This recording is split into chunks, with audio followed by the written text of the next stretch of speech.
his 500th T20 wicket for Shakib Al Hasan. Shakib Al হাসানের বলে ছক্কা হাঁকালে উইকেটও হারাতে হয়। ক্রিকেট প্রেমীদের মুখে মুখে এমন কথার চলন আছে যা সম্পূর্ণই মিথ। তবে অতীতে এমন কিছু দেখা গেছে কয়েকবার, আবার কখনো হয়নিও। রোববার ক্যারিবিয়ান প্রিমিয়ার লিগে এমন কিছুরই দেখা মিলল। সাকিবের বলে ছক্কা হাঁকানো 2 বল পরই মোহাম্মদ রিজওয়ান সহজ ক্যাচ দেন সাকিবের হাতে। বল মুঠোবন্দি করতেই ইতিহাসের অক্ষয় কালিতে সাকিব লিখে ফেলেন নিজের নাম। স্বীকৃত টি-20তে 500 উইকেটের স্বাদ পেয়েছেন বাংলাদেশের সুপারস্টার। ক্রিকেট বিশ্বের পঞ্চম বোলার হিসেবে সাকিব 500 উইকেটে দেখা পেলেন। তার উপরে আছেন Imran Tahir 554, Sunil Narine 590, Dwayne Bravo 631 ও রশিদ খান 660 উইকেট। তবে তাদেরকে ছাড়িয়ে অনন্য এক নজির করেছেন সাকিব। অসাধারণ এক ডাবলে নিজের নাম তুলেছেন। ক্রিকেট ইতিহাসের প্রথম ক্রিকেটার হিসেবে 500 উইকেট এবং 7000 রানের কীর্তি গড়েছেন সাকিব। 7000 রান সাকিব অনেক আগেই ছুঁয়েছেন। টি-20 ক্রিকেটে 456 ম্যাচে তার রান 7585।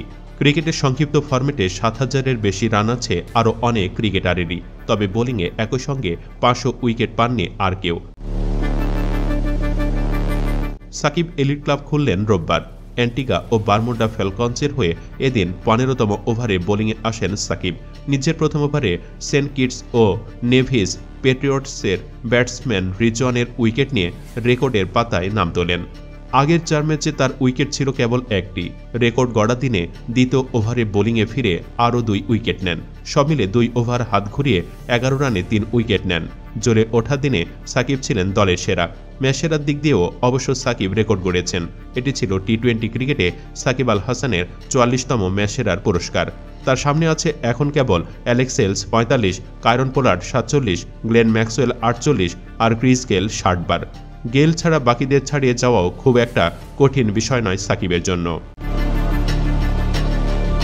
ব্যাটিংয়েও দায়িত্বশীল ছিলেন সাকিব। দলের অতি গুরুত্বপূর্ণ সময়ে ব্যাটিংয়ে নেমে 17 বলে 25 রান করেন।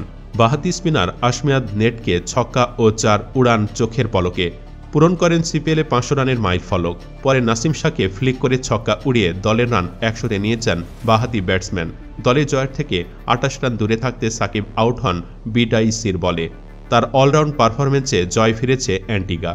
সেন্ট কিটসে 133 রানে আটকে রেখে অ্যান্টিগা ম্যাচ জিতে নেয় 7 উইকেটে। ইতিহাস গড়ার দিনে মৌসুমের প্রথম ম্যাচ সেরার পুরস্কার পেয়েছেন সাকিব, যা টি-20তে তার 44তম ম্যাচ সেরার পুরস্কার। নিজের বোলিং কীর্তি নিয়ে সাকিব বলেছেন, এই মাইল ফলকে পৌঁছাতে পেরে আমি খুবই খুশি। আমার দীর্ঘ ক্যারিয়ার, তাই আমি যা অর্জন করেছি তাতে আমি খুশি। আমি খুব বেশি বোলিং করিনি, তাই একটু নার্ভাস ছিলাম। যেটাই করি দলের হয়ে অবদান রাখতে চেয়েছিলাম। সুপ্রিয় দর্শক, সাকিবের পারফরমেন্স কেমন লেগেছে আপনার কাছে? কমেন্ট বক্সে জানিয়ে দিন আপনার মতামত। ধন্যবাদ।